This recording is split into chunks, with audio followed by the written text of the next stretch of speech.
Hello，Hello，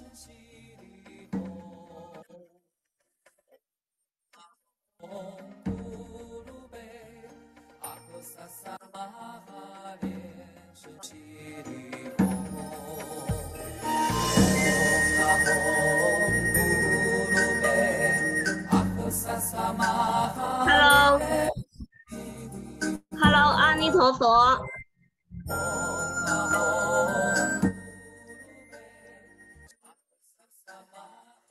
Hello，阿弥陀佛。现在是 Hello，阿弥陀佛。Zoom、YouTube、Facebook 线上的莲花童子们，大家好，大家吉祥。Selamat malam para peserta, para Padma Kumara di Zoom, YouTube, dan juga Facebook. Saya adalah pembawa acara hari ini, yaitu Pandita Xuemei dari Kanada. Hari ini, tanggal 31 Maret 2023.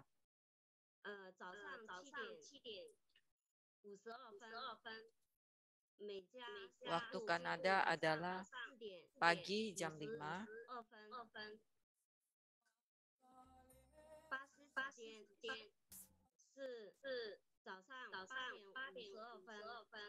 Waktu Brazil adalah pagi jam 8.20. 8.52. Waktu Taiwan adalah jam 7.53 dan waktu Indonesia Barat adalah jam 6.53.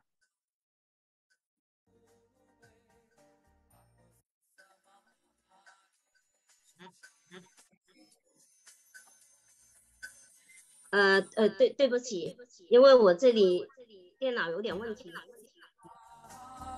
Ada sedikit masalah di komputer saya. 现在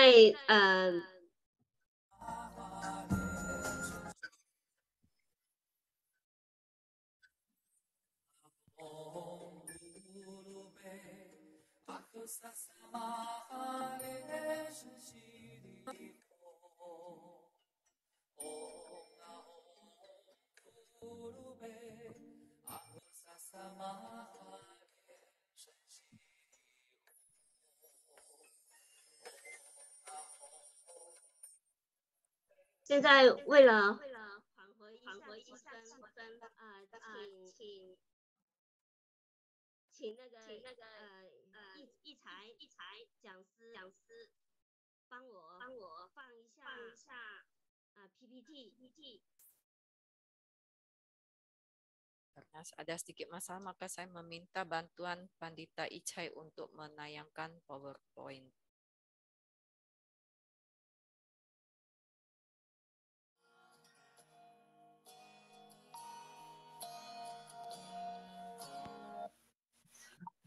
地基愿以心口以清净供养莲生佛，我渺渺心怀感恩。最敬爱的莲生佛，慈悲携手地基，我诚心诚意所具爱拉。愿地基今生福为最随莲生佛，巧妙悲济双运度众生。愿真佛经里美妙音符唱诵在地球，我要对虚空说声 Thank you。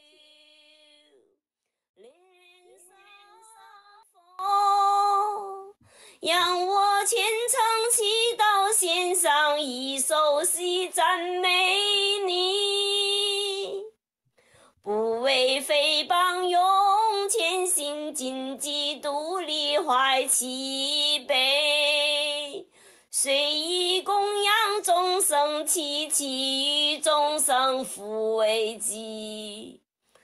祝福地基受戒律君系中法系修者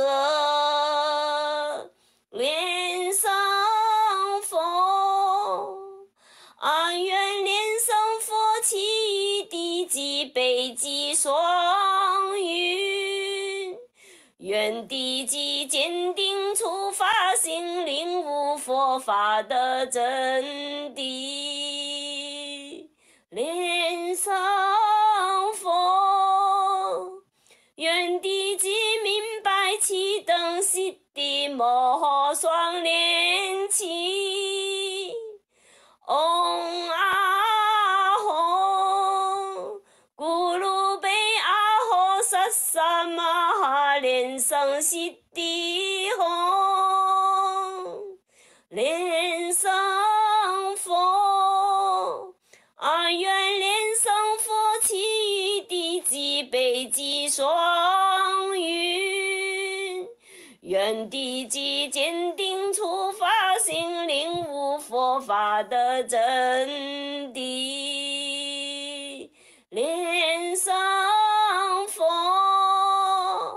嗡阿吽咕噜贝阿吽萨萨玛哈莲生悉地吽。莲生佛，嗡阿吽咕噜贝阿吽萨萨玛哈莲生悉地吽。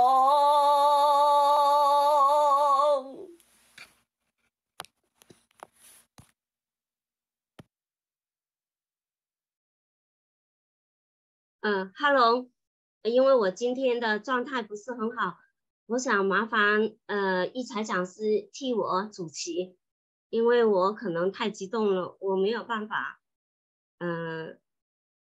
主持下去，对不起。阿弥陀佛，大家好。这首曲子是雪梅支教他填词啊，那里面的歌词呢非常的感人，也写出了我们大家对这个师尊莲生佛的这个思念啊，尤其是在这个疫情过后呢，大家都2到3年都不能够亲临师尊所举办的这个法会。所以就是雪梅助教呢有所感触，就把这个感觉呢写在这个歌词里面，非常感人听了。因为时间的关系呢，所以就不能够再重复多一遍。这首曲子呢过后我们会发在这个网络大学的群组和大家一起的共赏共勉之。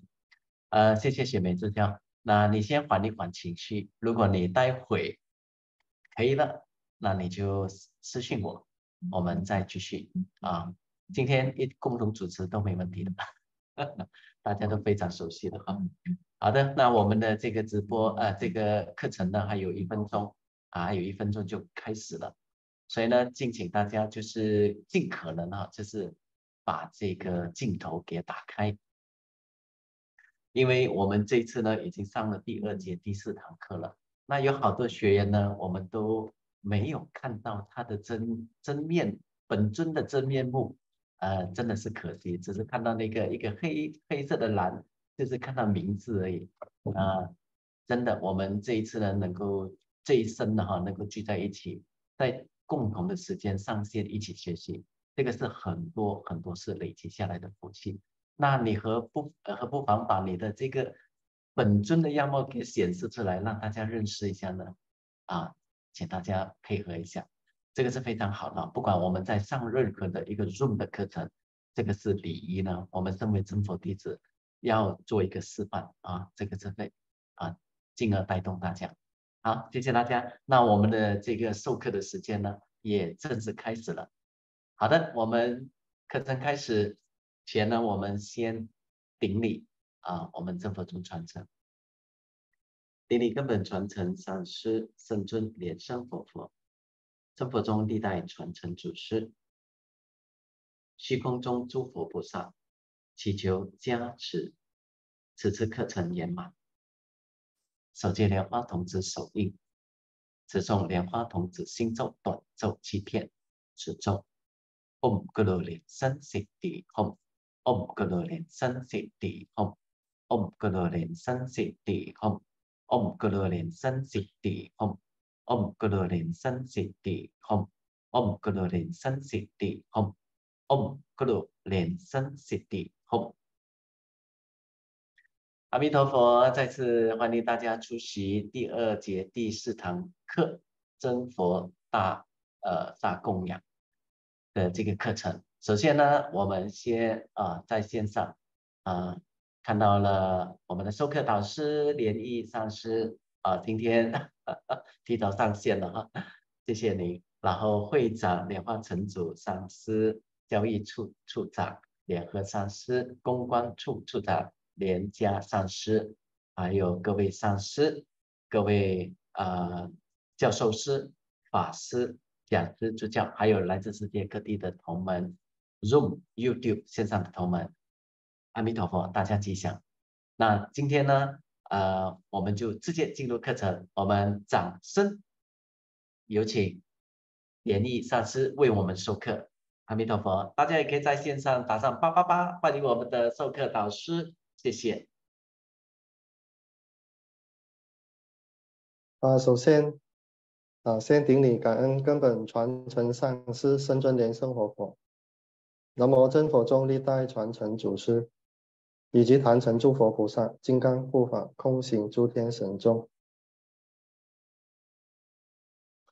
尊敬的会长莲花城主上师，尊敬的教育处长莲鹤上师，尊敬的公关处长莲家上师，以及尊敬的各位上师、教授师、法师、讲师、助教及各位同门大家好，阿弥陀佛。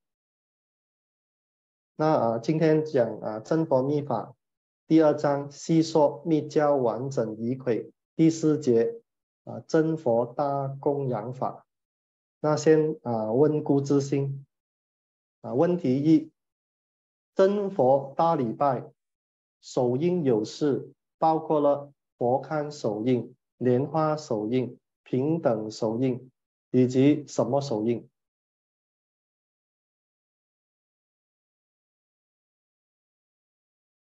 答案是金刚手印。那问题2，观想大礼拜时，行者结手印，因天心、喉轮、心轮自心机时，即时观想自己全身拜于佛前，然后点点点对呀手印出天心三印。问题3，大礼拜法的口诀普理虚空即普理什么虚空？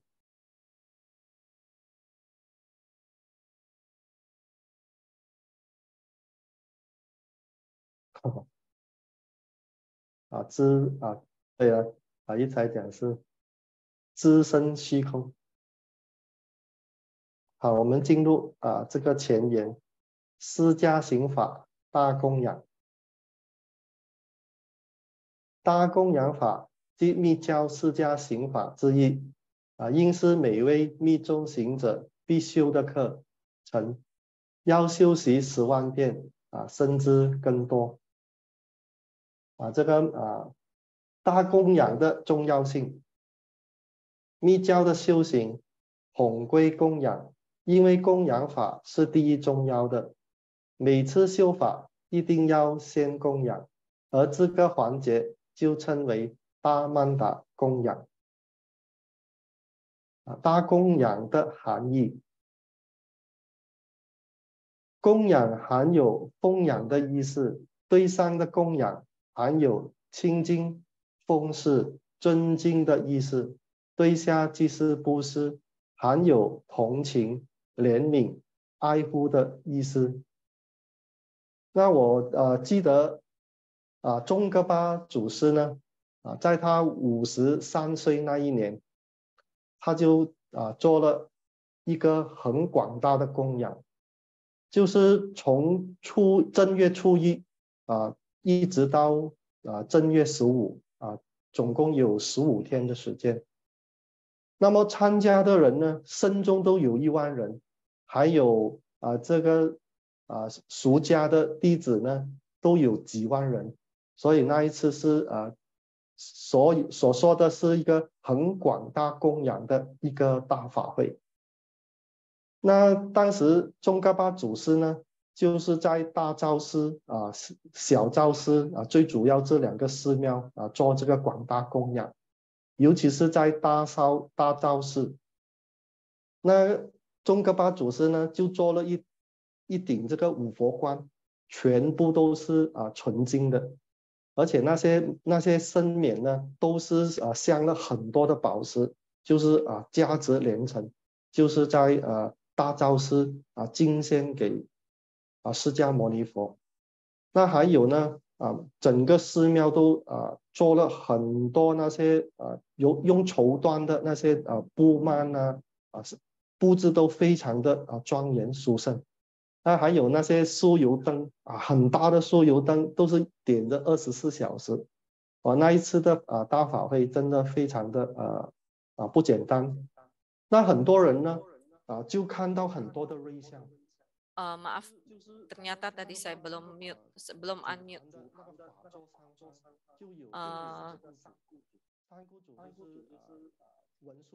Sedikit kilas pendahuluan Sadhana Catur Prayoga, Sadhana Mahapuja. Sadhana Mahapuja termasuk salah satu sadhana catur prayoga tantrayana. Sadhana ini wajib ditekuni oleh setiap sadaka tantra minimal 100.000 kali bahkan lebih. Pentingnya Mahapuja. Sadhana tantra menitik beratkan pada pujana karena sadhana Mahapuja merupakan yang terpenting. Setiap kali akan memulai sadhana, sadaka wajib mengaturkan persembahan ini dinamakan Maha Mandala Puja. Makna dari Mahapuja adalah mengandung makna menyokong, ke alam atas menunjukkan pendekatan, pengabdian, dan penghormatan, ke alam bawah menunjukkan simpati, belas kasihan, dan perhatian. Melakukan Mahapuja dengan membentuk acara yang menceritakan tentang Guru Tsongkhapa yang mengadakan upacara Mahapuja pada saat berusia 53 tahun, yaitu pada bulan pertama lunar tanggal 1 hingga 15 selama 15 hari di kuil Jokang dan Ramoche, Tibet. Beliau mengadakan upacara Mahapuja yang dihadiri sekitar 10.000 biksu dan juga ratusan ribu umat. Dan suasananya sangat agung. Guru Tsongkhapa menghadiahkan mahkota dari emas yang dihiasi Ratna Manikam kepada Rupang Buddha Sakyamuni dan kepada Rupang Ekas Dasamuka Avalokiteswara. Juga membuat pemasangan pelita yang sangat agung di sana. Seluruh vihara dihiasi dengan panji-panji.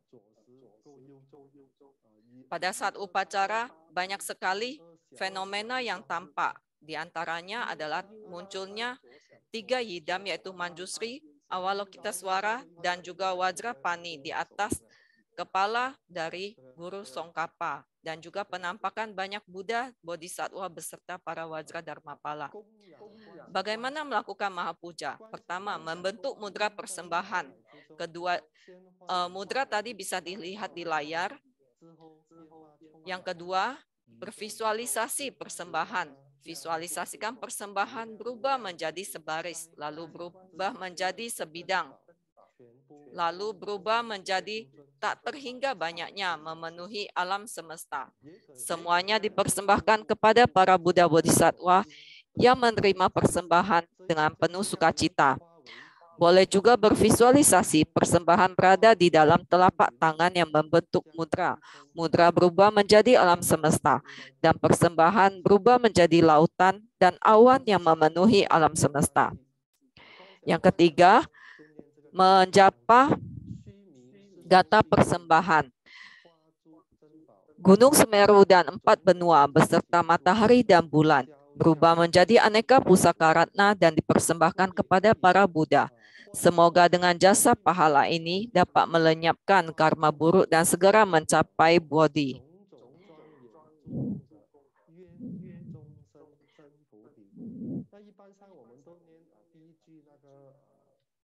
Ada dua macam gata persembahan dalam Mandarin, tetapi biasanya kita menjapa seperti yang dipuja bakti di vihara. Xumi shizhou bin re ye hua zhu zhen bao gong yang fo zhong zhong zhen qi zu gong de xiao ye su su zhen puti. Lalu japa mantra persembahan Om Sawa Tata Jata Itamu Kulana Mien Salakhani Lieta Yemi. Lalu mudra menyentuh kening dan dileraikan. Dengan demikian maka sadhana mahapuja telah dilakukan dengan sempurna. Makna dari mahapuja, makna dari persembahan. Pada umumnya, ada 6 macam persembahan yang kita gunakan, yaitu bunga, parfum, air, dupa, makanan, dan pelita. 6 persembahan ini melambangkan dana, sila, santi, wirya, dhyana, dan prajna. Bunga melambangkan kecantikan, wajah rupawan, dan juga melambangkan dana. Parfum, yaitu tubuh yang wangi, dan juga melambangkan sila. Boleh menggunakan minyak wangi ataupun parfum. Air melambangkan santi. Dupa melambangkan pertumbuhan, yang juga melambangkan wirya. Makanan melambangkan dhyana, karena makanan memenuhi kebutuhan tubuh dan pikiran sadaka. Pelita melambangkan kebijaksanaan tinggi, cahaya tanpa batas, dan juga melambangkan prajna. Meskipun ini juga merupakan sat paramita, tetapi pada umumnya bertitik berat pada dana. Jadi dana ada dana-dana, dana dharma dana, dan abaya dana.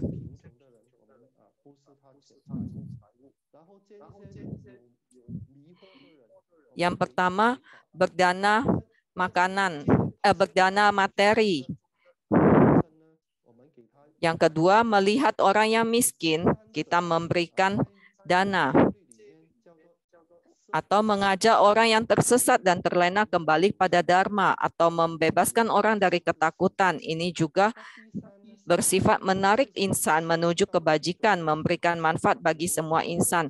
Ini juga disebut sila berbuat kebajikan, atau sila memberikan manfaat bagi insan luas. Jadi merupakan pelaksanaan sila paramita. Yang ketiga, saat memberikan dana dan menemui bermacam-macam situasi, misalnya ada yang berkata kasar atau menghujat dharma, kita tetap bisa menahan diri, tidak merasakan amarah. Inilah santi paramita. Yang keempat, saat memberikan dana untuk menuntun insan, haruslah pantang mundur, tiada henti, dan tak kenal lelah. Ini juga merupakan wirya paramita. Yang kelima, saat berdana, di dalam hati tidak melekat pada rupa, sama sekali tidak tergerak, batin tidak tergerak, dan senantiasa berada dalam kondisi samadhi, dan tidak lengah, serta fokus. Inilah dhyana paramita. Yang keenam, saat berdana, sama sekali tidak melihat diri yang sedang berdana, tidak melihat penerima dana, tidak memandang materi, dharma, ataupun abaya dana. Inilah yang disebut Trimandala Parisudhi. Ini juga merupakan prajna paramita.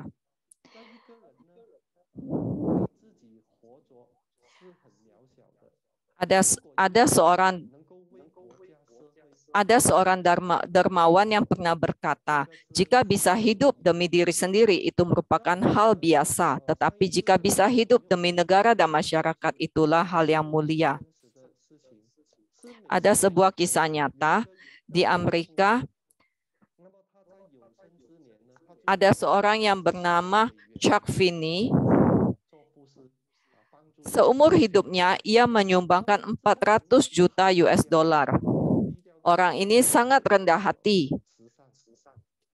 Ia melakukan kebajikan tanpa mempublikasikannya. Saat kebajikannya ini diketahui orang, ada wartawan yang mewawancarainya. Wartawan itu mewawancarainya karena ingin tahu mengapa ia bisa menyumbangkan begitu banyak materi, begitu banyak uang. Dan mengapa Anda tetap bisa bersahaja? Dan ia pun tidak menjawab pertanyaan wartawan secara langsung. Ia hanya tertawa dan menceritakan sebuah kisah tentang seekor rubah. Ada seekor rubah yang melihat kebun anggur yang sangat penuh dengan buah anggur. Ia ingin masuk untuk makan buah anggur di kebun itu, tetapi karena badannya besar, ia tidak bisa melewati gerbang. Jadi ia pun berpuasa selama 3 hari 3 malam hingga menjadi kurus dan bisa masuk ke dalam kebun anggur. Setelah masuk, dan karena ia sangat kelaparan, ia pun segera makan sepuasnya.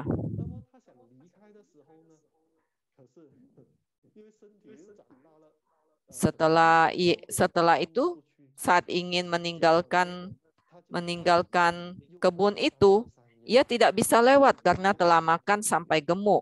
Akhirnya ia pun terpaksa berpuasa lagi 3 hari 3 malam baru bisa keluar dari kebun.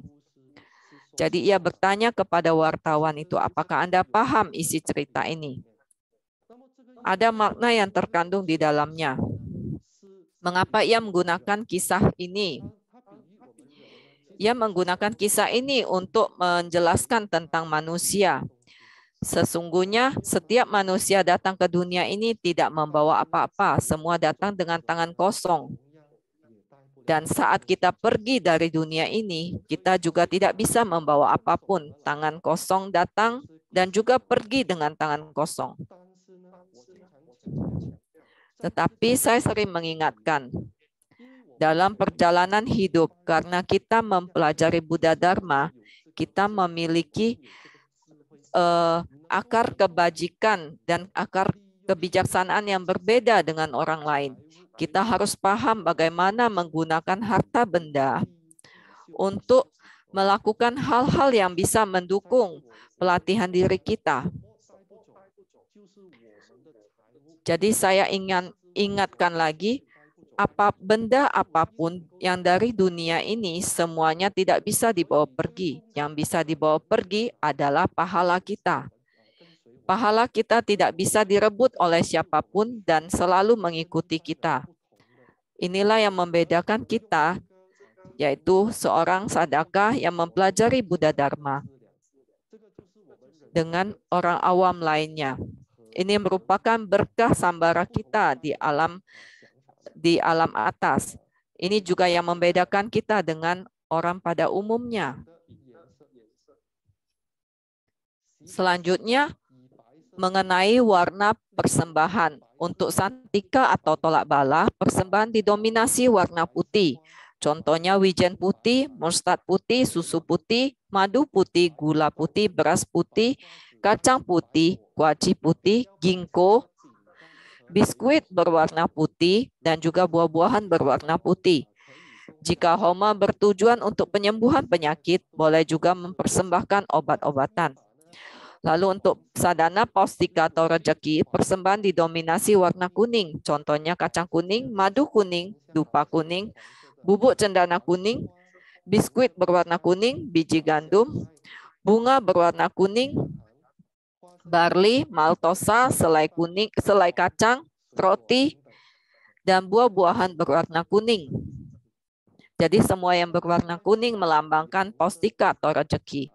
Wasikarana atau keharmonisan, persembahan didominasi warna merah. Contohnya kacang merah, beras merah, dupa merah, minyak padat berwarna merah, bunga merah, buah-buahan merah, dan juga semua makanan yang berwarna merah. Contohnya onde-onde. Saya merasa kebanyakan umat bukan hanya suka memberikan persembahan yang berwarna merah, tetapi juga menggunakan pakaian berwarna merah. Ini sangat bagus karena melambangkan keharmonisan.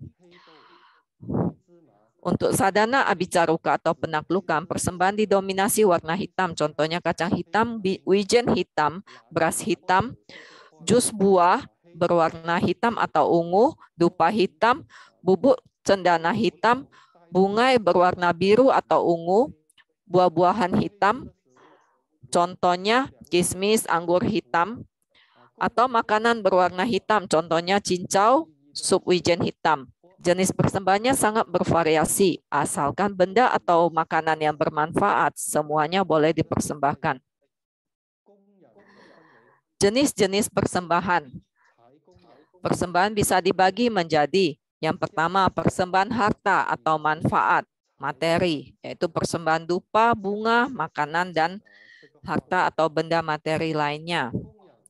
Yang kedua, persembahan dharma atau penghormatan, pembabaran Buddha Dharma di alam manusia dan dewa, persembahan gata pujian, dan persembahan sadhana.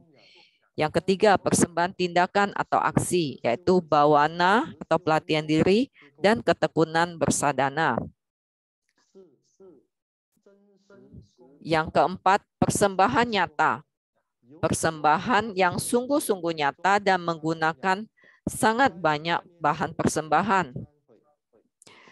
Saat menyatakan pertobatan di hadapan para Buddha atau saat memohon pemberkatan dari para Buddha Bodhisattva, sadaka harus melakukan maha puja, barulah dapat berhasil. Karena itulah banyak siswa yang memohon dharma akan melakukan maha puja saat pertama kali menjumpai gurunya. Saya sering melihat di Arama Chenfo, saat umat ingin datang berkonsultasi, biasanya mereka membawa persembahan bagi Maha Guru. Yang kelima, persembahan transformasi. Setiap bahan persembahan divisualisasikan menjadi sangat banyak. Contohnya sebutir apel divisualisasikan menjadi sebaris, sebidang, hingga memenuhi alam semesta. Ini adalah metode visualisasi dalam Tantra. Lalu melakukan adhisthana dengan mantra persembahan. Yang keenam, persembahan kesucian, yaitu persembahan triguhya, atau perbuatan, ucapan, dan pikiran. Yang ketujuh, persembahan tertinggi, yaitu prana, nadi, dan bindu. Ini juga merupakan persembahan. Yang kedelapan, persembahan sensasi, yaitu mahasuka, prabha, dan sunyata. Persembahan masuka hanya dapat dilakukan oleh seorang mahasida. Ini adalah persembahan Anuttara Tantra.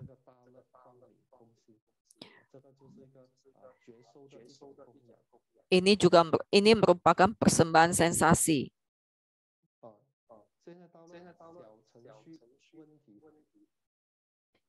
Sekarang kita memasuki kuis.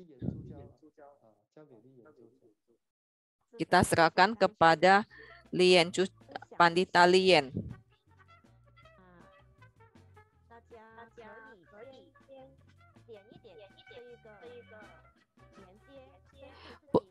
Peserta boleh mengklik tautan yang dibagikan di kolom chat. Bisa klik tautan yang dibagikan di kolom chat ya.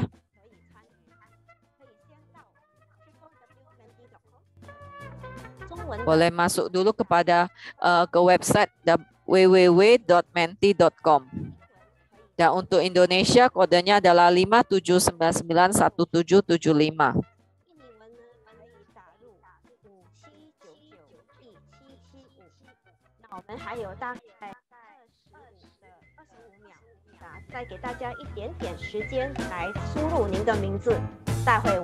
Kita berikan waktu sebentar untuk mengganti nama Anda. Hari ini coba kita lihat siapa yang bisa mendapatkan nilai tertinggi.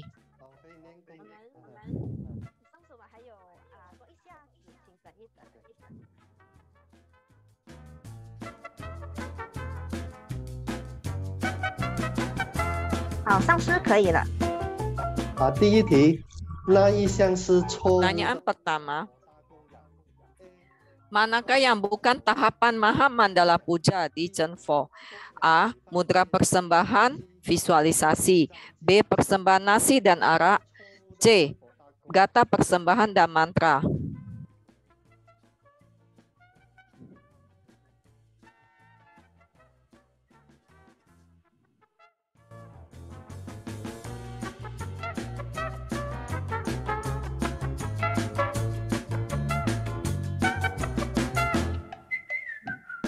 答案是 B。 Jawaban yang benar adalah B. 好，第二题。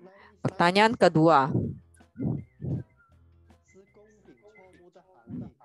Manakah yang bukan makna persembahan? A. Dana, sila, santi. B. Wirya, dhyana, prajna. C. Harta, tahta, dan reputasi.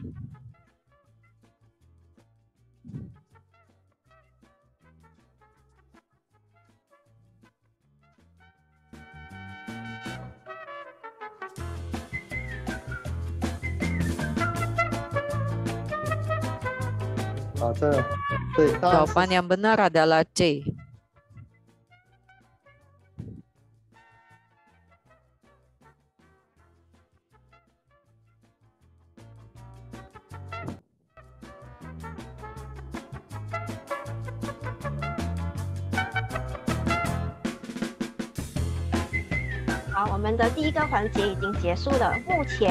Kuis tahap pertama sudah usai. Poin tertinggi dari San Yi Lei Zhang Si.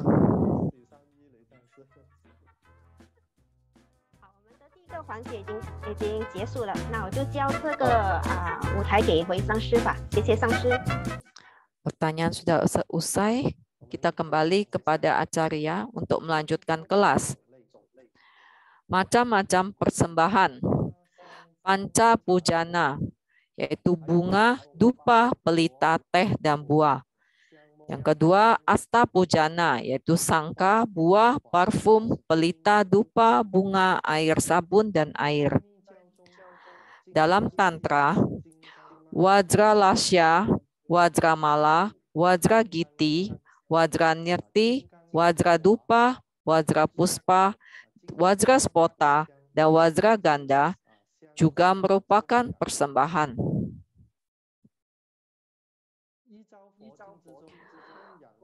Menurut Sutra Buddha, ritus persembahan sangat rumit dan macam persembahan sangat banyak. Ada yang disebut 5 persembahan, 7 persembahan, 8 persembahan, 27 persembahan, dan 37 persembahan. Bermacam-macam ratna pusaka juga dipandang sebagai bahan persembahan. Menurut Guru Liansheng, segala sesuatu yang Anda anggap berharga dapat Anda persembahkan kepada para Buddha Bodhisattva. Saya ingin bahas sedikit mengenai Wajra Lasya, Wajra Mala, Wajra Giti, dan Wajra Nirti. Keempat ini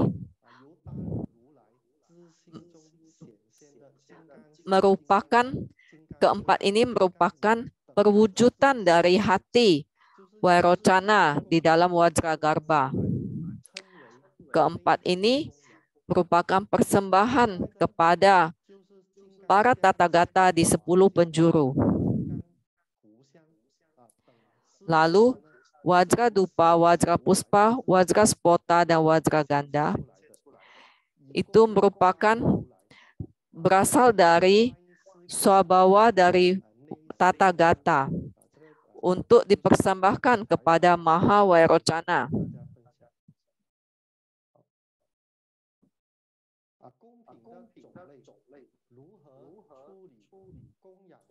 Bagaimana menangani bahan persembahan seusai melakukan puja? Guru Liansheng menyarankan, yang pertama, bahan persembahan dimakan oleh kita dan keluarga. Jika tidak habis dimakan atau dipakai, boleh memberikannya kepada orang lain. Yang kedua, untuk minuman atau arak, boleh diminum sedikit atau diminum habis. Untuk persembahan berupa pakaian dan sejenisnya, dipakai seusai melakukan mahapuja. Yang keempat, bahan persembahan dari kertas harus dibakar. Jika di rumah tidak ada perabuan, boleh melewatkan bahan persembahan di atas dupa sebanyak 3 putaran dan melaporkan bahwa bahan persembahan ini akan dibakar di mana. Jika dibakar di vihara, siapkan satu set kertas mantra juga untuk dipersembahkan di altar vihara. Lalu kita melapor di altar bahwa kita akan membakar bahan persembahan di perabuan vihara. Lalu kedua macam persembahan ini dibakar terpisah. Mengapa bahan persembahan harus dimakan? Karena ini dipersembahkan kepada para Buddha Bodhisattva dan juga kepada Mahaguru Dharmapala dan Yidam. Jadi lebih baik bisa dimakan supaya menjalin nidana yang lebih erat dengan Trimula. Jadi bahan persembahan ini telah mendapatkan adistana pemberkatan dari Trimula, yaitu Guru, Yidam, dan Dharmapala. Jadi sebaiknya kita makan. Manfaat dari Maha Puja. Pertama, memperoleh adistana dari Mula Carya dan Sang Triratna. Sadhana Maha Puja Chenpo merupakan sadhana tantra yang mampu mendapatkan berkah yang tak terhingga. Adistana dari Mula Carya dan Sang Triratna, serta memperoleh perlindungan dari Wajra Dharmapala. Yang kedua, memperoleh adistana dari para Buddha Bodhisattva serta mencapai Siddhi. Sadhana Maha Puja Chenpo merupakan sadhana tantra yang bermula dari niat mengaturkan persembahan bagi para Buddha Bodhisattva dan menimbulkan niat berdana, lalu ditransformasikan menjadi niat berdana bagi segenap insan serta menumbuhkan bodhicitta luas. Karena itulah dikatakan bermula dari Maha Puja, memperoleh adistana para Buddha Bodhisattva dan mendapat Siddhi.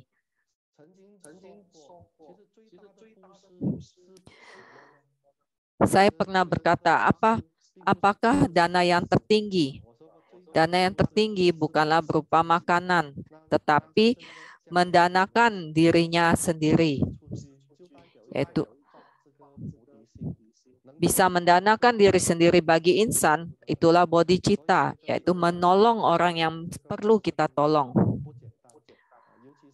Dana seperti ini sangatlah sulit dilakukan.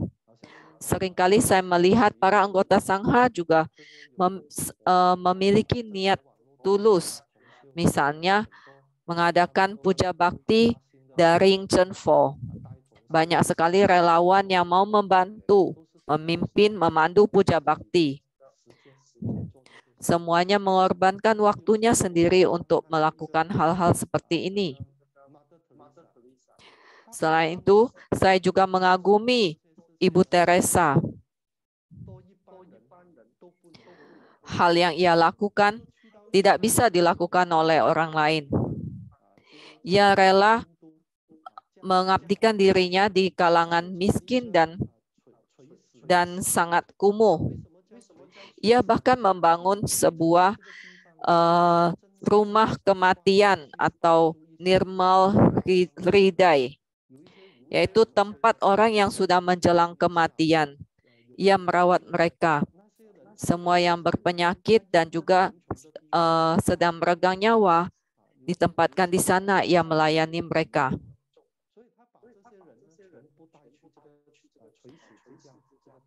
Jadi ia mengumpulkan orang-orang yang sakit dan sedang meregang nyawa, dimasukkan ke dalam rumah tersebut, dan mencurahkan perhatian untuk merawat mereka. Ini sangatlah penting. Orang yang sedang menjelang ajal sangat membutuhkan perhatian dan curah kasih supaya ia bisa meninggalkan dunia dengan tenang.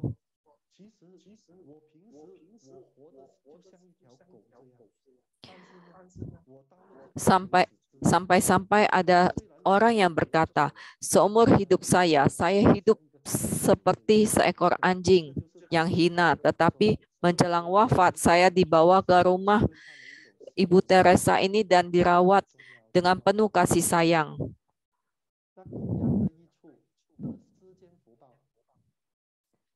Lalu manfaat lain dari Maha Puja dalam memperoleh berkah duniawi. Jika seseorang menginginkan berkah duniawi yang terbesar, maka ia harus memberikan persembahan bagi Mula Carya, Sang Triratna, Wajra, dan Dharmapala. Hal ini disebabkan karena persembahan menunjukkan penghormatan sadaka kepada Mula Carya dan Sang Triratna, sehingga ia bisa mendapatkan adistana dari Mula Carya dan Sang Triratna dan mendapatkan berkah yang tak berkehabisan. Mahaguru Lien Shem pernah berkata, jika seseorang menginginkan berkah duniawi yang terbesar atau kelahiran sebagai raja atau menjadi orang kaya, tekunilah sadhana Maha Puja Chenpo. Ini merupakan persembahan yang sangat agung, unggul, dan suci. merupakan persembahan yang sangat luas.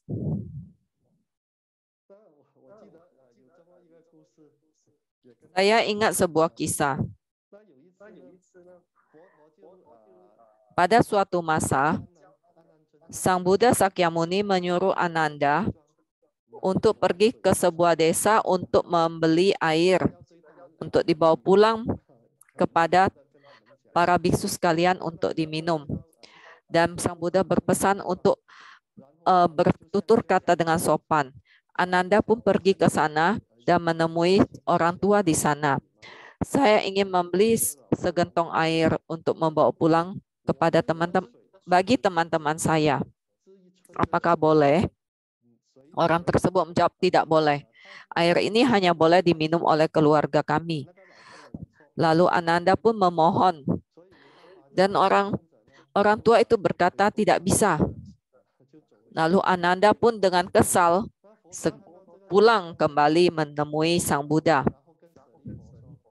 Lalu Sang Buddha berkata kepada Sariputra,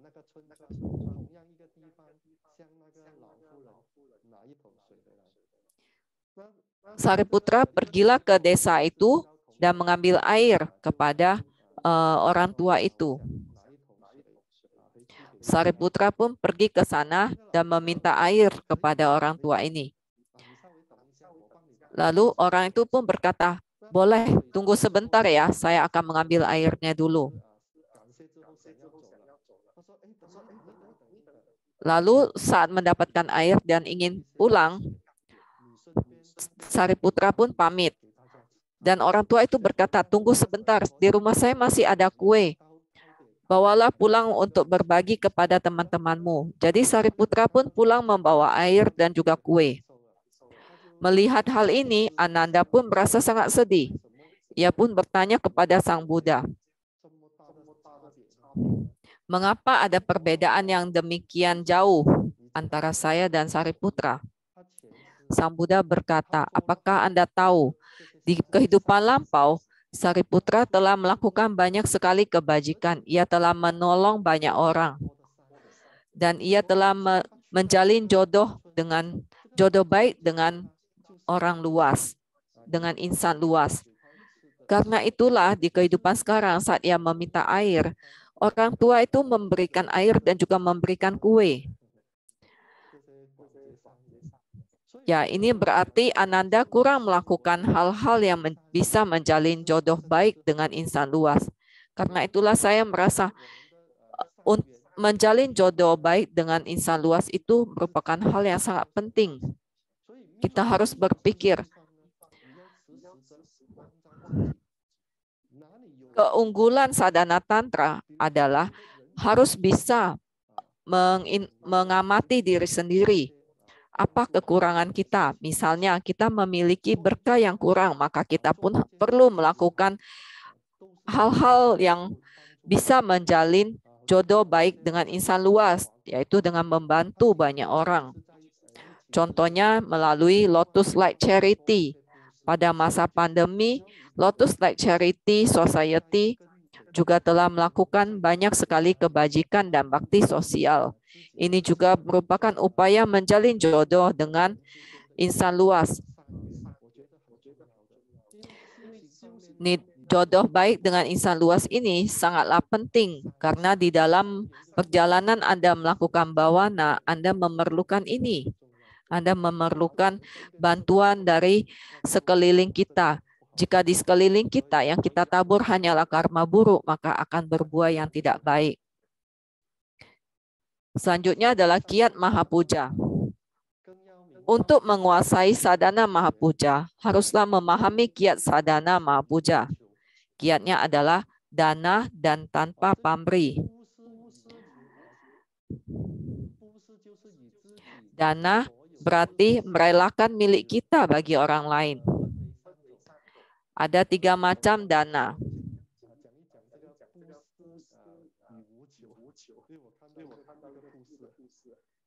Saya ingin menceritakan sedikit tentang dana dan tanpa pamrih. Ada sebuah kalimat, bunga yang mekar akan menarik kupu-kupu untuk datang. Orang yang memiliki aura yang bagus pasti akan disukai oleh para dewa. Ada kisah tentang seseorang yang menyukai kupu-kupu. Ia membeli sepatu dan juga membeli jala. Ia mengenakan sepatu lalu pergi ke lapangan rumput dan mengejar kupu-kupu, menjala kupu-kupu. Ia berhasil menjala beberapa ekor kupu-kupu, tetapi di dalam jala itu kupu-kupu merasa ketakutan dan berusaha untuk kabur. Ada orang lain yang juga menyukai kupu-kupu, tetapi cara yang ia lakukan berbeda. Ia membeli beberapa pot bunga yang ia letakkan di samping jendela. Lalu dengan santai, ia pun duduk di sofa di tepi jendela, menikmati keharuman bunga. Dan ia melihat kedatangan kupu-kupu yang menari di atas bunga. Dua orang ini berbeda. Yang pertama disebut mengejar, ada pamrih. Yang kedua tanpa pamrih. Dan ia memikat. Jadi ini bedanya memohon dengan pamrih dan tanpa pamrih. Jika Anda memberikan persembahan tanpa pamrih, Anda juga akan mendapatkan berkah. Lakukanlah tanpa memikirkan apa balasan yang akan Anda peroleh.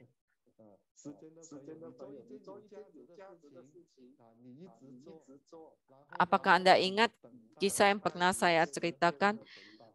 Jika Anda lakukan sesuatu, lakukan saja dan biarkanlah waktu yang akan membuktikan ada balasannya.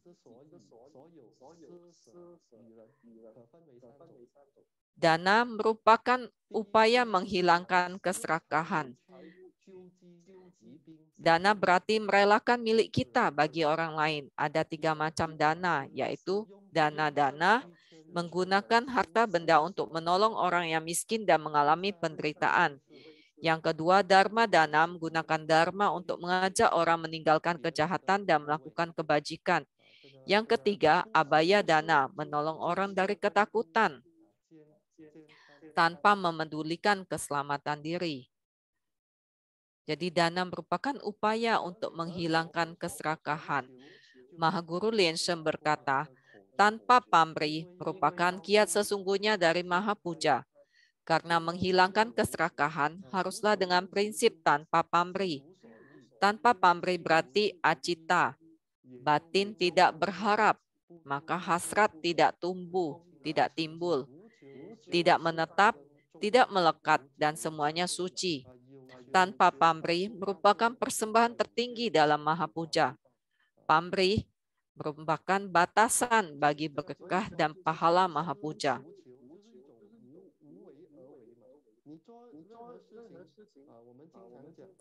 Jadi dalam melakukan segala sesuatu, lakukanlah secara alami, jangan memikirkan balasannya.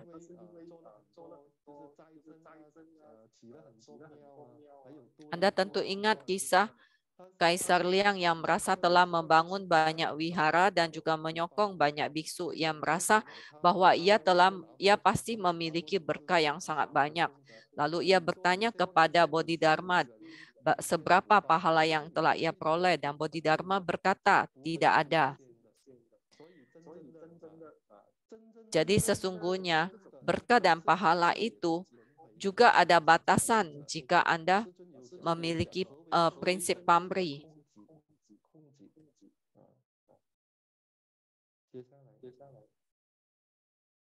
Tetapi pahala sesungguhnya itu berasal dari tanpa pamrih.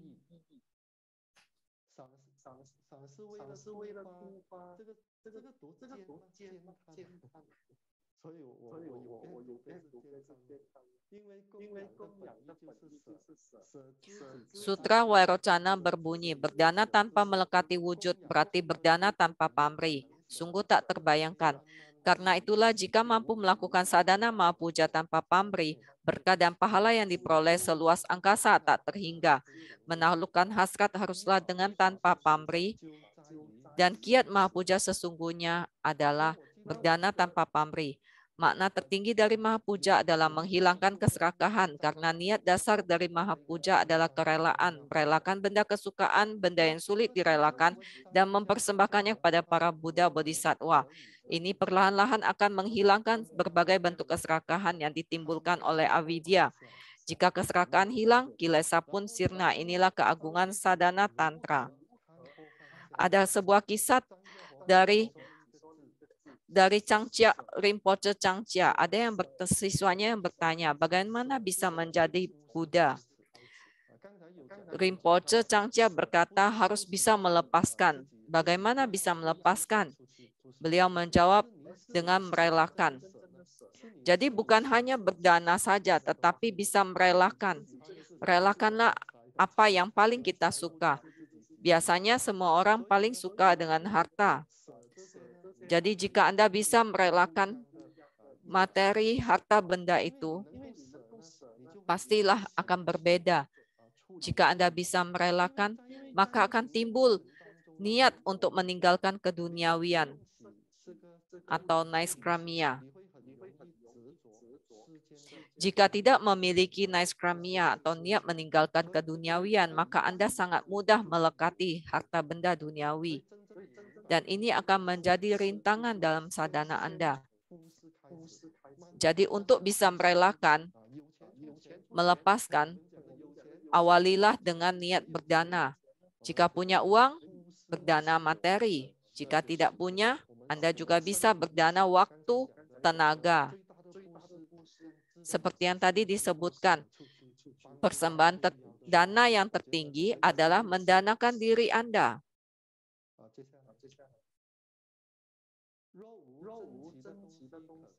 Selanjutnya, bagaimana jika tidak memiliki benda berharga untuk dipersembahkan? Mahaguru Liansheng menjawab, inilah rahasia dalam rahasia sadhana mahapuja Chenpo.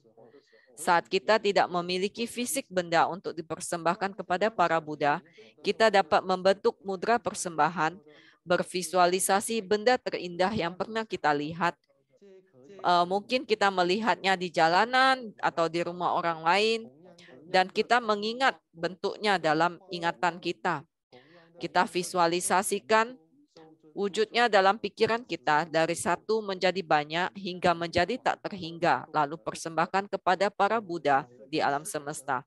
Lalu lanjutkan dengan adhisthana mantra persembahan. Metode ini sama-sama mampu mendapatkan berkah dan pahala yang sama besarnya. Saya teringat ada seorang siswa Chenpo Chong, saat sedang menyetir, tahu-tahu ia berhenti. Saat sedang mengunjungi toko di mall, ia berhenti di sebuah toko dan melihat toko perhiasan, melihat perhiasan-perhiasan di etalase. Ia pun berhenti, ia membentuk mudra persembahan dan ia mempersembahkannya kepada Mahaguru. Saya merasa, wah, siswa ini sungguh tahu. Ia juga siswa tantra yang paham persembahan itu. Selain itu, kita juga bisa mempersembahkan pangan, sandang, papan, kendaraan hiburan, dan sebagainya, agar sadhana mahapuja dapat diterapkan dalam kehidupan kita. Selanjutnya, persembahan triguhya atau perbuatan, ucapan, dan pikiran. Sadhana mahapuja juga berarti persembahan triguhya bagi para Buddha, Bodhisattva, Wajra, Dharmapala, Dakini, Dewa, dan makhluk di Satgati. Kesucian perbuatan itu adalah mantra, kesucian ucapan itu adalah kesucian perbuatan itu adalah mantra, adalah mudra. Kesucian ucapan itu adalah mantra dan kesucian pikiran adalah visualisasi. Semua tindakan kita, semua bawana kita, semua yang kita lakukan di dalam kehidupan kita sehari-hari, itu semua kita ubah menjadi awan persembahan. Dari sedikit menjadi banyak kita persembahkan kepada para Buddha. Karena itulah setiap hari kita harus melakukan hal-hal dengan benar dan menjaga kesucian ucapan, perbuatan, dan pikiran. Ini juga merupakan persembahan. Selanjutnya, persembahan bagi mula carya. melambangkan penghormatan, sukacita, dan tidak memohon dengan tangan kosong. Kita harus memberikan persembahan sebagai wujud niat kepada Mula Carya sebagai perwakilan dari Buddha, Dharma, dan Sangha. Karena kita mengenal sadhana tantra melalui Mula Carya, maka kita harus memberikan persembahan bagi Mula Carya. Seorang acarya sejati tidak serakah akan persembahan. Semua persembahan diterima dengan prinsip berasal dari insan dan digunakan demi insan. Digunakan untuk kepentingan dharma dan menuntun insan. Persembahan dari para umat digunakan oleh Ma Guru Lien Sheng untuk yayasan Sheng Yen Lu Foundation, menolong banyak sekali orang. Jadi ini juga bentuk prinsip persembahan yang berasal dari insan digunakan demi insan juga. Ada sebuah kisah seorang biksu Epa, Lama Epa yang merupakan siswa dari Marpa. Ia memohon kiat sadhana pencapaian kebudayaan dalam tubuh seketika. Pencapaian kebudayaan dalam tubuh masa sekarang. Lalu Marpa bertanya, apakah Anda Lama Epa ini membawa persembahan. Marpa pun bertanya, apakah sudah semua harta benda Anda persembahkan? Lalu Lama Epa pun berkata, ia tidak menutupi kenyataan, masih ada seekor kambing tua yang kakinya pincang yang tidak ia bawa. Lalu ia pun berjanji akan membawa kambing tua ini yang sudah pincang dan juga buta.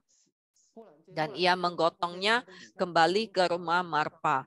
Pada saat berjalan, hujan turun dengan sangat deras. Dan Lama Epa menggendong kambing itu sambil berjalan hujan-hujanan dan melewati jalan berlumpur. Guru Marpa melihat siswanya ini dari jendela. Sesungguhnya ia merasa sangat sedih di dalam hatinya. Dan ia berkata kepada siswa-siswa lainnya, inilah sila samaya di antara guru dengan siswa. Ini adalah siswa samaya, seorang siswa sejati. Lalu saat telah tiba, dengan kondisi basah kuyup, Lama Epa mempersembahkan kambing itu. Dan Guru Marpa berkata, sebagai seorang guru, sesungguhnya saya tidak menginginkan, tidak serakah akan harta benda Anda, tetapi Anda tetap harus memberikan persembahan untuk mengikat jodoh dan juga mempercepat kontak Anda dengan guru. Karena itulah terkadang antara kita dan juga Ma Guru Lien Sheng, Ma Guru memiliki sifat yang sangat welas asih dan menyayangi para siswa, sehingga para siswa memohon sadhana apapun, biasanya Ma Guru akan memberikan adistana pemberkatan, memberikan abhiseka. Tetapi pada masa lampau, seorang siswa tantra yang memohon dharma, memohon suatu sadhana, harus memberikan persembahan yang sangat agung. Bahkan memberikan persembahan yang sangat banyak dan dalam jangka waktu yang lama barulah bisa memperoleh satu sadhana, mendapatkan transmisi sadhana. Untuk memohon dharma pun harus menempuh perjalanan yang sangat jauh.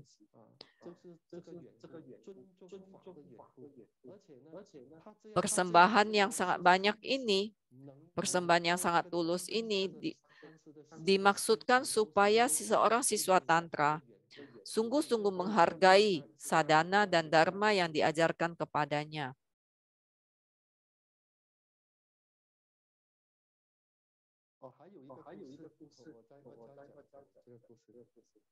Ada sebuah kisah lagi pada dinasti Song.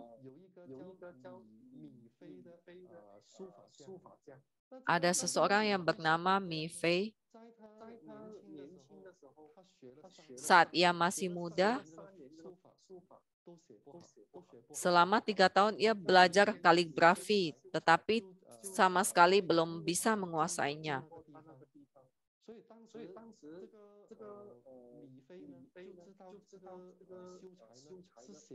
Suatu ketika ada seorang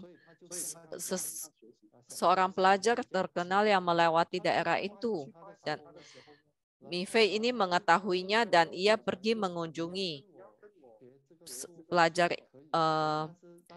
orang terpelajar ini untuk mempelajari kaligrafi. Dan orang terpelajar itu pun berkata, boleh saja saya mengajari Anda, tetapi Anda harus membeli kertas kaligrafi dari saya. Harganya sangat mahal. Berapa harganya? Harganya sebesar 5 liang, 5 tael. Dan Mifei sungguh-sungguh ingin belajar. Karena itu ia pun membeli kertas kaligrafinya. Ia membayar sebesar 5 tael. Dan orang terpelajar itu berkata, pulanglah belajar, lalu setelah 3 hari kamu harus kembali.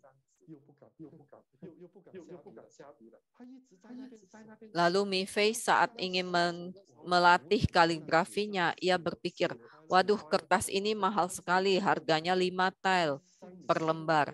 Karena itu ia tidak berani memulas kuasnya menulis kaligrafi di kertas itu. Ia terus berpikir bagaimana menulis dengan baik. Setelah 3 hari berlalu, ia pun menemui orang terpelajar itu. Lalu diajari untuk menulis. Gurunya berkata, tulislah, sekarang tulislah sebuah kata. Lalu Mifei pun menulis kata yong atau selamanya. Dan gurunya berkata, mengapa selama ini kamu bertahun-tahun tidak bisa? Selama bertahun-tahun kamu tidak bisa, tetapi ini hanya dalam 3 hari saja kamu bisa. Dan Mifei berkata, karena selama ini saya belum pernah menggunakan kertas semahal ini, sehingga saya harus berpikir dengan baik bagaimana menulis kaligrafi dengan bagus. Jadi sesungguhnya dalam mempelajari sesuatu sadhana harus setulus hati.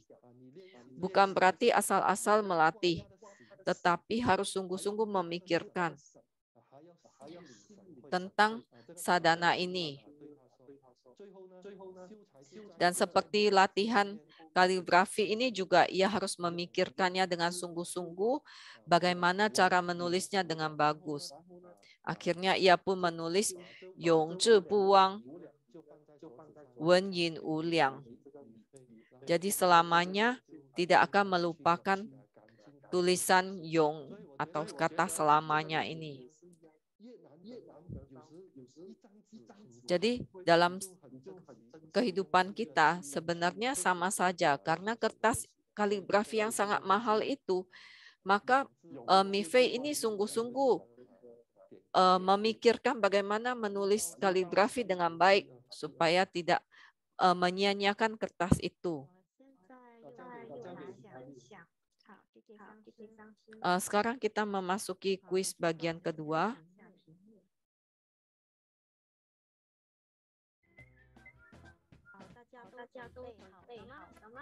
Apakah semua telah siap?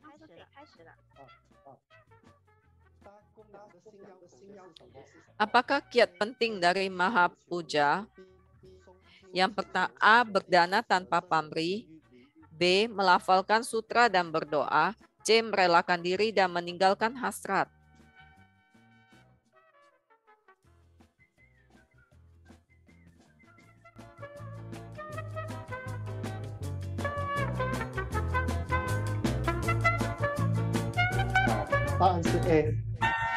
Jawaban yang benar adalah A. Pertanyaan keempat. Manakah yang bukan makna persembahan kepada mula guru? A. Rezeki lancar berlimpah. B. Tidak memohon dengan tangan kosong.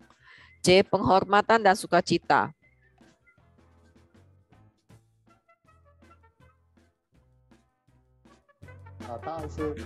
Jawaban yang benar adalah A.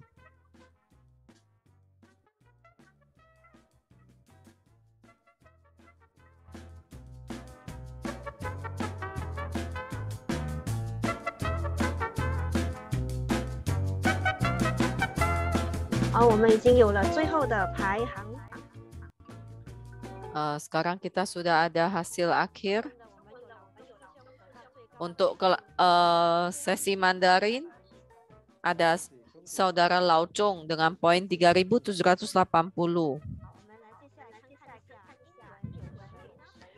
Untuk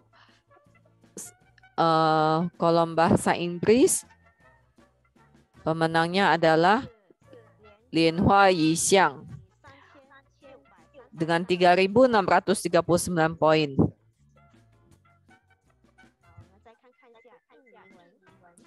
Dan untuk bahasa Indonesia, poin tertinggi adalah Betty, 3.740 poin.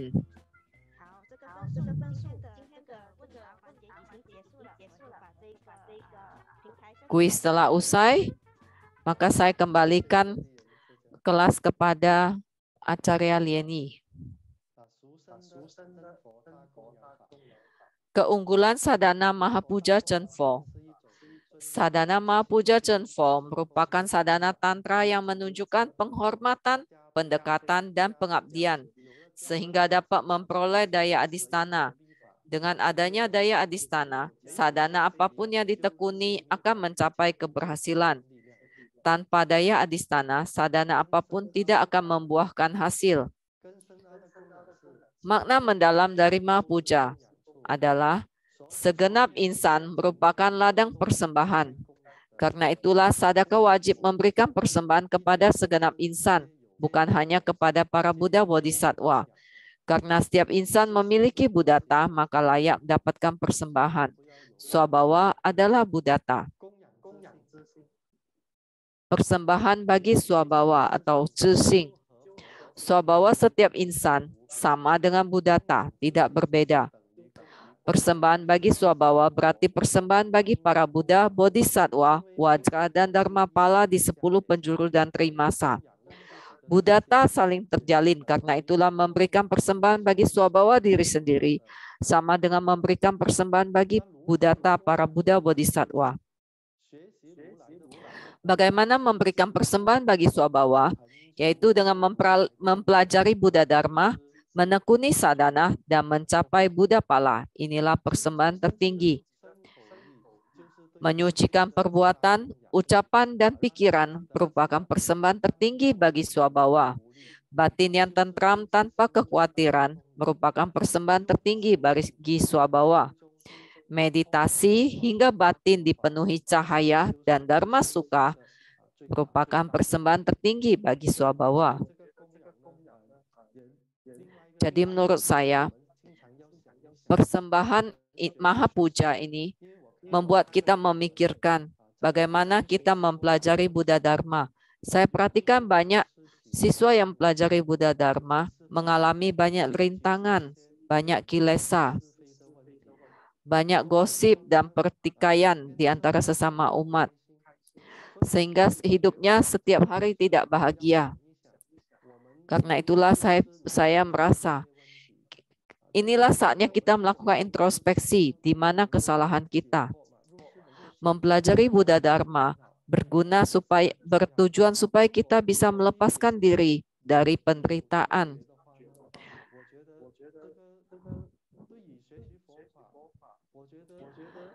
Jadi, dalam mempelajari Buddha Dharma, kita harus meluangkan waktu untuk menekuni sadhana, karena waktu kita sangatlah berharga. Kita harus hidup dan juga bersadhana, berbawana, melatih diri dengan penuh sukacita. Jadi jangan sampai setiap hari hidup kita dipenuhi dengan kilesa dan kerisauan. Kesimpulan, ada 3 poin penting dari sadhana Mahapuja Chenpo, yaitu mudra, mantra, dan visualisasi. Titik berat sesungguhnya adalah ketulusan hati. Dengan setulus hati melakukan transformasi bahan persembahan menjadi tak terhingga banyaknya. Tentu saja akan memperoleh berkah dan pahala yang tak terhingga banyaknya. Karena itulah visualisasi dengan segenap hati sangatlah penting. Tujuan Mahapuja adalah mengumpulkan berkah dan pahala, serta sambara dan prajna. Poin penting dari Mahapuja ada pada kekuatan batin. Asalkan setulus hati dan sekuat tenaga, itulah persembahan yang terbaik. Jadi pahala dari Mahapuja bukanlah berasal dari ratna mustika yang dipersembahkan, melainkan berasal dari batin. Jika memiliki bodhicitta, maka akan memperoleh pahala yang luar biasa. Saya yakin kita semua pernah mendengar cerita tentang nenek tua yang miskin. Ia sangat miskin, tetapi ia menyukai pembabaran Dharma Buddha Sakyamuni.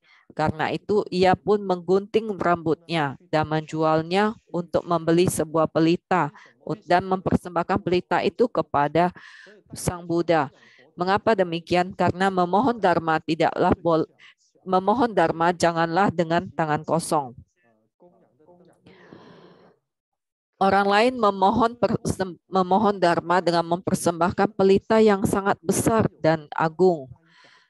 Tetapi saat angin bertiup, semua padam. Hanya lilin kecil dari nenek ini hanya pelita kecil dari nenek ini yang tidak padam. Sang Buddha pun berkata, pelita dari nenek ini bukanlah pelita biasa, ini melambangkan ketulusan hati.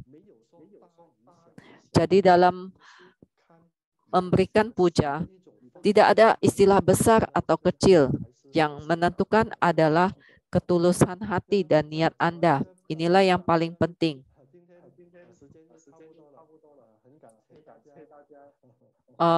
Hingga di sini, waktu kita sudah habis. Terima kasih kepada kalian semua yang telah mengikuti kelas dengan sungguh-sungguh. Saya doakan semoga kalian semua sehat dan juga mencapai kesuksesan dalam sadhana. Terima kasih. Terima kasih kepada Acarya Lien Yi yang telah memberikan banyak pengajaran kepada kita dan mengajarkan kepada kita apa makna pahala yang sesungguhnya yang berasal dari tiada kemelekatan dan juga tiada pamrih. Saya sangat berterima kasih kepada Acarya karena telah mendapatkan materi ini. Saya yakin para peserta pun mendapatkan manfaat yang serupa. Di kolom chat, saya melihat beberapa pertanyaan.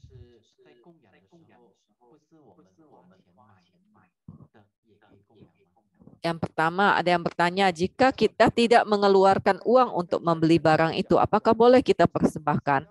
Acarya menjawab, tadi telah disebutkan, asalkan hal yang Anda sukai, maka perasaan sukacita Anda itu merupakan suatu persembahan.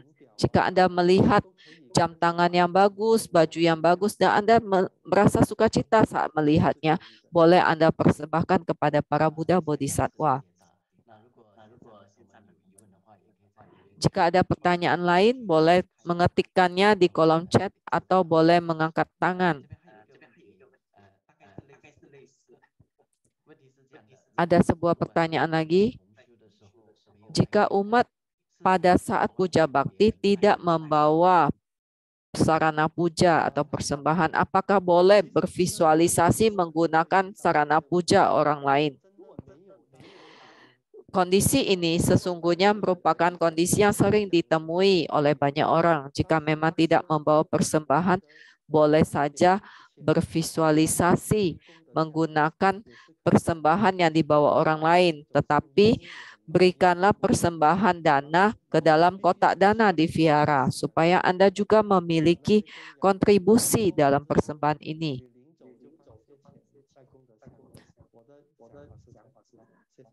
Demikian menurut pendapat saya. Jadi intinya jangan memohon dengan tangan kosong.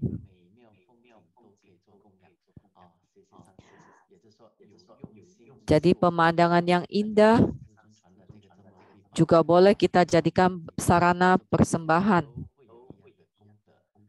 Semuanya memiliki pahala yang sama dengan persembahan barang fisik. Jika masih ada pertanyaan, boleh dituliskan di dalam kolom chat. Jika waktu tidak mencukupi, maka pertanyaan akan ditampung dan akan dijawab pada sesi kelas minggu depan.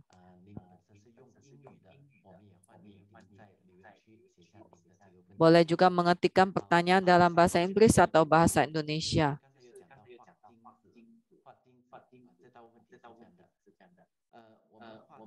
Ada sebuah pertanyaan. Saat membakar kertas mantra, apakah harus menggunakan kertas mantra yang dikeluarkan oleh Chen Fozhong, yang digunakan di Chen Fozhong, ataukah boleh menggunakan kertas mantra yang umum digunakan di masyarakat dan tetap memohon pemberkatan dari Ma Guru saat melakukan pembakaran kertas mantra? Apakah pahalanya sama? Menurut Acarya, sebaiknya menggunakan 7 macam kertas mantra dalam Chen Fozhong karena ketujuhnya memiliki makna yang berbeda-beda, dan di kertas mantra itu juga memiliki mantra yang tercetak. Jadi kita sebagai siswa Chen Fozhong menggunakan kertas mantra Chen Fozhong tentu saja lebih bagus. Jika Anda menggunakan kertas mantra yang umum dan Anda mohon pemberkatan dari Maha Guru, menurut saya Maha Guru welas asih. Setiap siswa yang memohon pemberkatan pastilah akan diberi pemberkatan. Tetapi lebih baik menggunakan kertas mantra yang telah di ACC atau disetujui di dalam Chen Fozhong.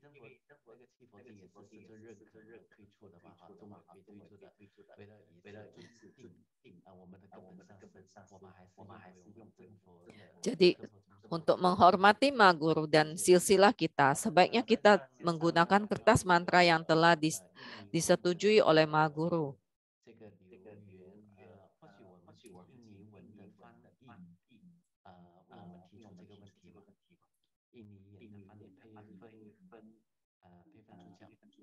Ini ada pertanyaan dalam bahasa Indonesia, apakah barang persembahan boleh kita visualisasikan untuk keluarga kita ikut memberikan persembahan?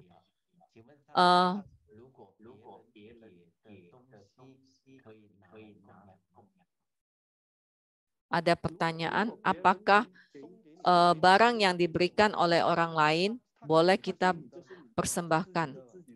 Ya, jika benda itu diberikan oleh orang lain kepada Anda, maka itu telah menjadi milik Anda. Dan jika dia belum mempersembahkannya kepada para Buddha, maka Anda tetap boleh mempersembahkannya kepada para Buddha.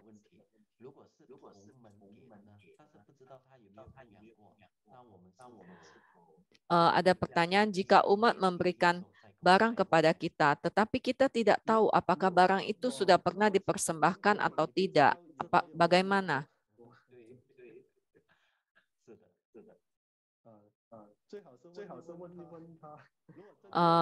Lebih baik bertanya kepada orang yang memberikannya.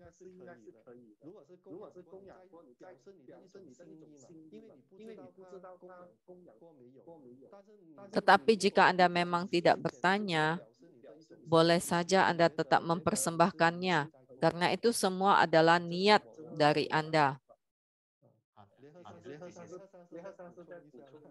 Mungkin Acarya Lien He bisa menambahkan sedikit.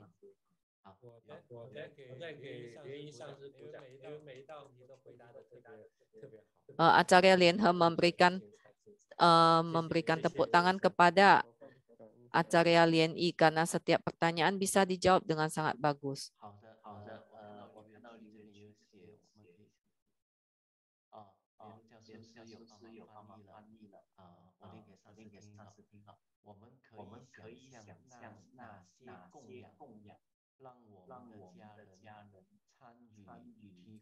Ada sebuah pertanyaan, apakah barang persembahan boleh kita visualisasikan keluarga kita ikut memberikan persembahan?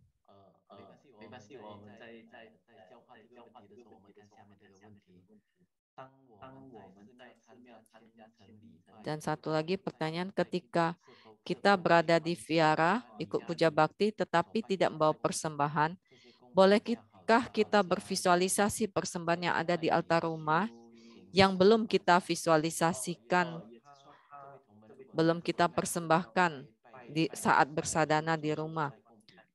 Jadi misalnya umat ini datang ke vihara tetapi lupa membawa persembahan, dia ingat di rumahnya masih ada barang yang belum dipersembahkan, apakah boleh ia visualisasikan?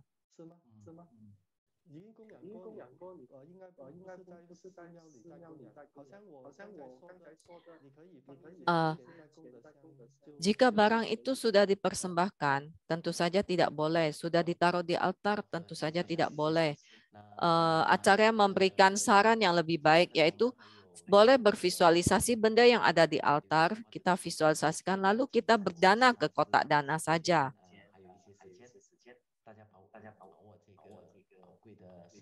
Masih ada sedikit waktu lagi jika ingin mengajukan pertanyaan.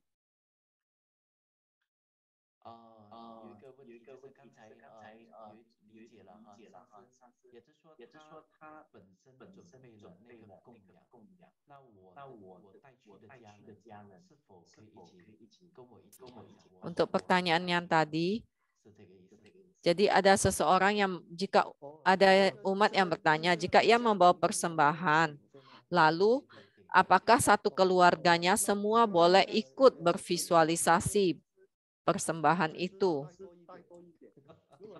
Acarya menjawab boleh saja sama-sama bervisualisasi benda yang sama. Tetapi lebih baik membawa, kalau bisa membawa lebih banyak jumlahnya. Karena sesungguhnya makna dari persembahan itu adalah niat kita. Bagaimana niat kita mempersembahkan persembahan kepada para Buddha Bodhisattva. Pada akhirnya toh persembahan itu akan kembali ke kita juga. Tetapi jangan sarana puja yang terlalu sedikit, lalu satu keluarga semua bervisualisasi barang yang cuma sedikit itu. Lebih baik jumlahnya juga ditambah.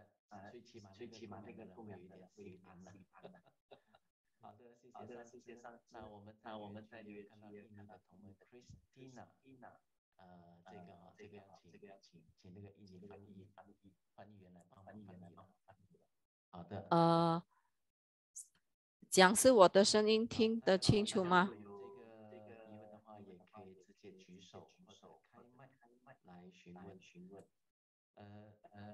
大家的问题呢，还是哈，因为当我们在问的时候，同样也可以让一起上课的学员们受惠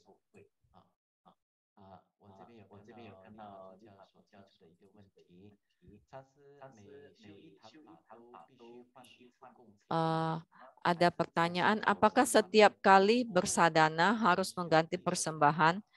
Ataukah jika pagi ada orang yang mengganti persembahan, lalu siang kita bervisualisasi kita orang kedua yang menggunakan altar, apakah boleh ikut mempersembahkannya?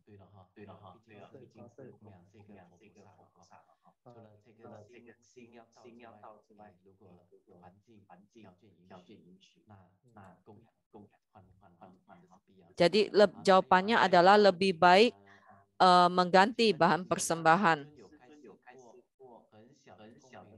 sebelum Anda bersadana. Ada pertanyaan lagi, Ma Guru pernah berkata, untuk memberikan persembahan, boleh saja bahkan sebutir permen pun boleh. Nah, apakah untuk memakan permen itu, apakah kita harus membaca, melakukan penyucian, lalu penyeberangan, persembahan kepada para Buddha Bodhisattva, baru kita memakan permen itu?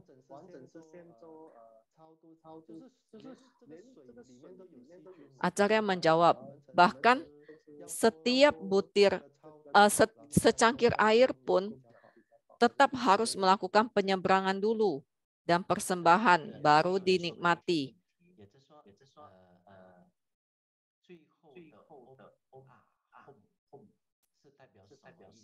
Ada pertanyaan, apa makna Ahum setelah membaca mantra persembahan? Sesungguhnya Ahum memiliki banyak makna. Ahum juga merupakan makna transformasi, juga merupakan makna penyucian. Umumnya dalam mantra persembahan, Ahum bermakna mentransformasi sarana puja menjadi banyak tak terhingga, memenuhi angkasa.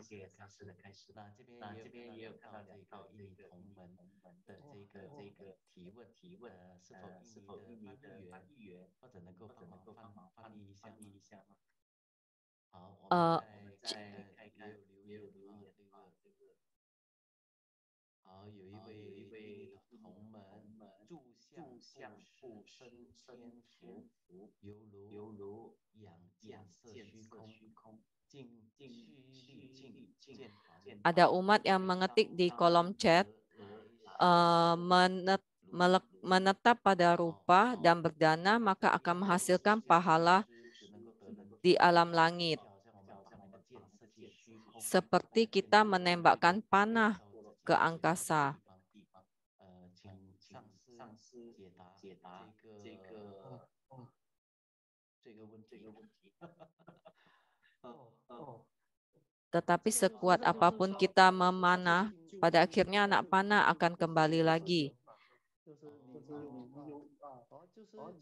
Sehingga bisa menghasilkan hal yang tidak baik. Mohon penjelasan dari Acarya. Ini mirip dengan, Acarya menjawab, ini mirip dengan kisah Kaisar Liang. Ia melakukan banyak kebajikan, tetapi semuanya ada batasnya, ada batasan pahalanya, karena ia tidak melakukannya tanpa pamrih.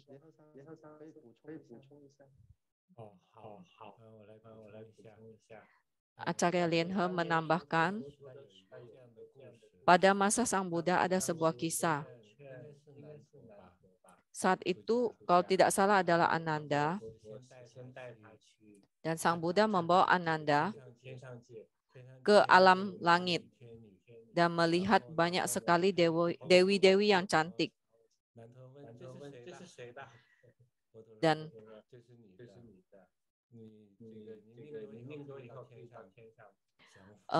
Ananda berkata, dan di sana juga ada istana. Ananda berkata, milik siapakah ini? Sang Buddha berkata, ini kelak milikmu jika Anda melakukan kebajikan.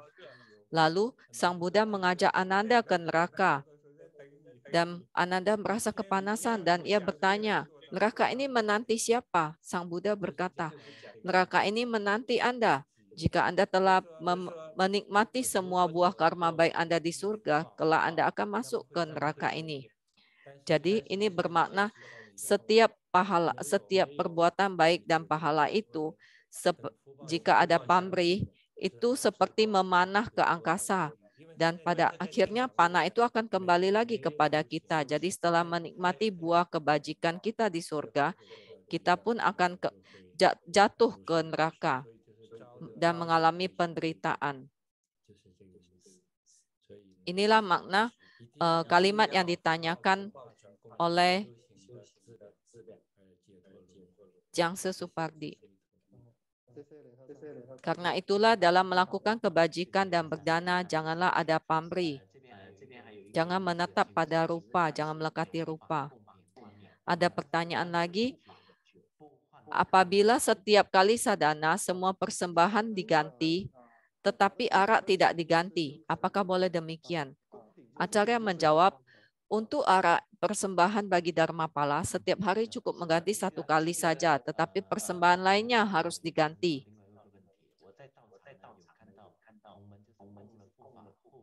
Ada umat yang mempersembahkan arak kepada Dharmapala, lalu setelah itu ia langsung meminumnya. Apakah ini sesuai dengan kaidah Dharma?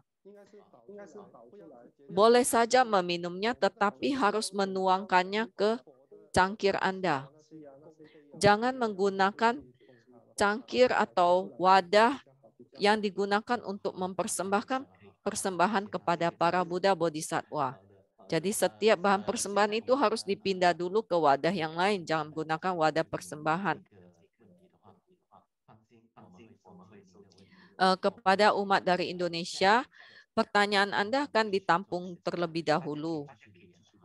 Dan setelah diterjemahkan nanti akan dijawab pada sesi berikutnya.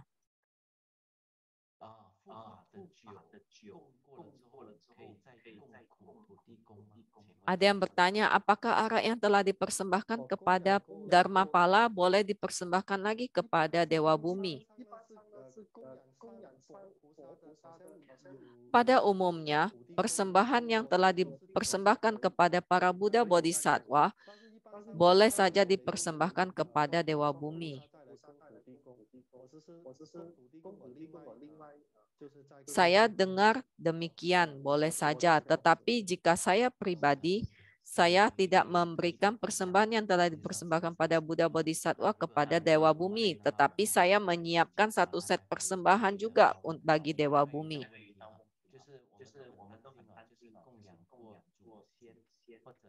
Ada umat yang bertanya, apakah persembahan yang telah dipersembahkan kepada leluhur atau Dewa Bumi boleh dimakan? Karena ada yang berkata bahwa makanan itu bersifat yin, telah terkena hawa yin. Ma Guru pernah menjawab dalam sesi Anda bertanya, saya menjawab atau sesi interaksi. Sebelum memakan persembahan boleh bervisualisasi Bodhisattva Avalokitesvara membersihkan makanan itu. Tetapi bagi seorang sadaka biasanya tidak memakannya lagi.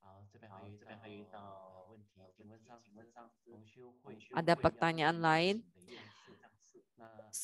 Apabila Cetya ingin membangun Wihara Wajragarbha, apakah seorang pandita Lokapalasraya boleh melakukan homa persembahan di dalam vihara? Karena tidak ada anggota sangha. Acarya menjawab, puja homa boleh dilakukan oleh non-sangha, non-biksu. Karena Anda bukan melakukan upacara dharma, Anda hanya melakukan mahapuja melalui homa, puja homa. Masih banyak pertanyaan yang belum sempat dijawab, terutama pertanyaan dalam bahasa Indonesia. Pertanyaannya akan ditampung terlebih dahulu dan diterjemahkan lalu akan dijawab dalam sesi berikutnya.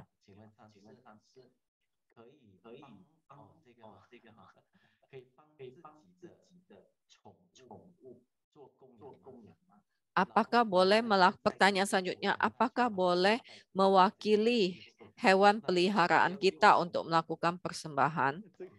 Jika boleh, persembahan apa, sarana puja apa yang sebaiknya kita berikan, kita persembahkan? Acarya belum pernah menemui kondisi seperti ini. Pada umumnya, jika melakukan persembahan, para Buddha juga akan memberkati. Jadi tidak ada persembahan khusus untuk hewan peliharaan.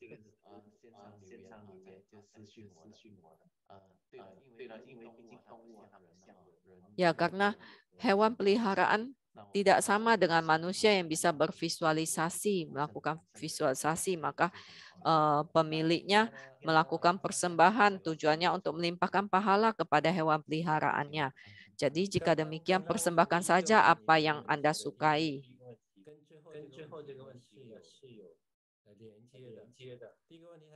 Pertanyaan ini ada kaitannya dengan pertanyaan sebelumnya.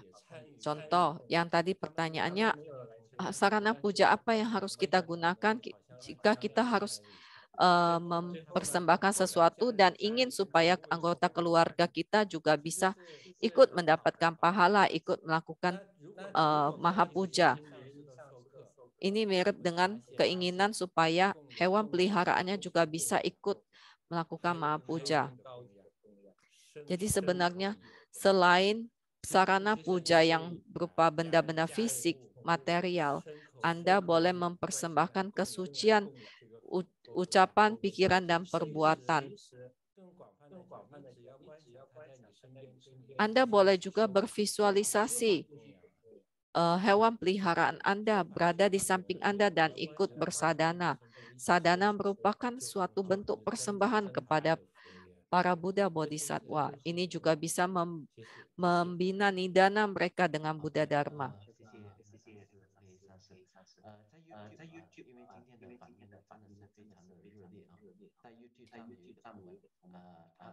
Hari ini sesi kita cukup menarik sehingga di YouTube juga ada yang menuliskan pertanyaan.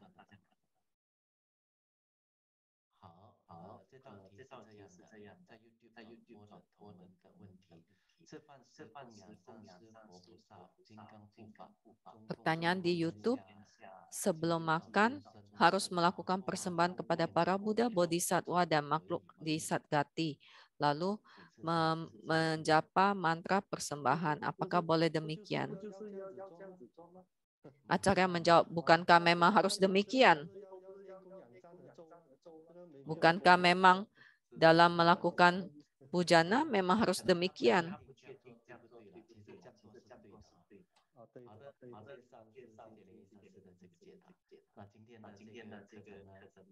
Terima kasih atas jawaban dari Acarya Lien Yi, dan kelas kita berakhir dengan memuaskan.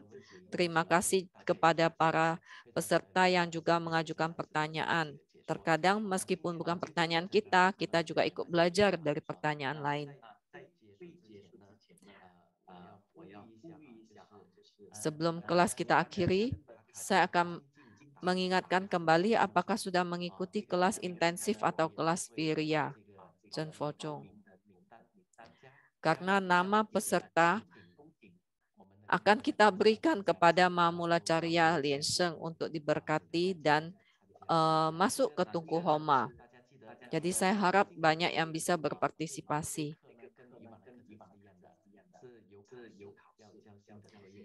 Yang kedua, untuk kelas kita ini, nanti kita juga akan ada PR dan juga tugas dan ujian.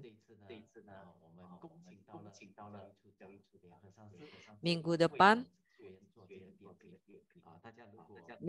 kita mengundang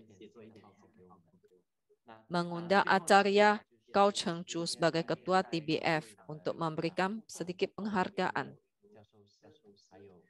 Hari ini saya juga mengucapkan terima kasih kepada Dharmacarya Lien Ru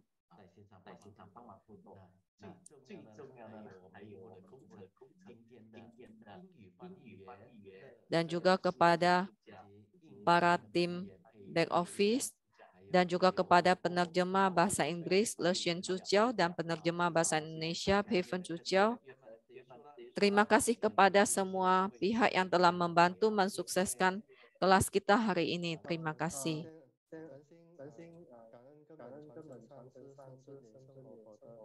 Marilah kita beranjali menghaturkan terima kasih atas pemberkatan Mahamulacarya Lien Sheng dan silsilah Chen Fozhong. Terima kasih kepada Ketua TBF Acarya Kau Cheng Chu, Ketua Divisi Pendidikan Acarya Lien He, Ketua Divisi Humas Acarya Lien Jia, kepada para acarya, Dharmacarya, Biksu, Pandita Dharma Duta, Pandita Lokapala Seraya, dan kepada Pandita Ichai sebagai pembawa acara, kepada para penerjemah, dan kepada para umat sekalian. Terima kasih.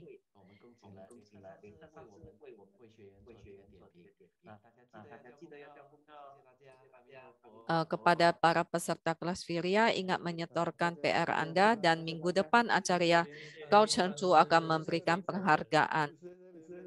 Terima kasih semuanya. Amitabha.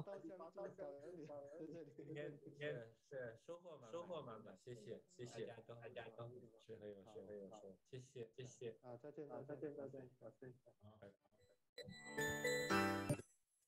谢谢上师，谢谢阿弥陀佛，谢谢上师。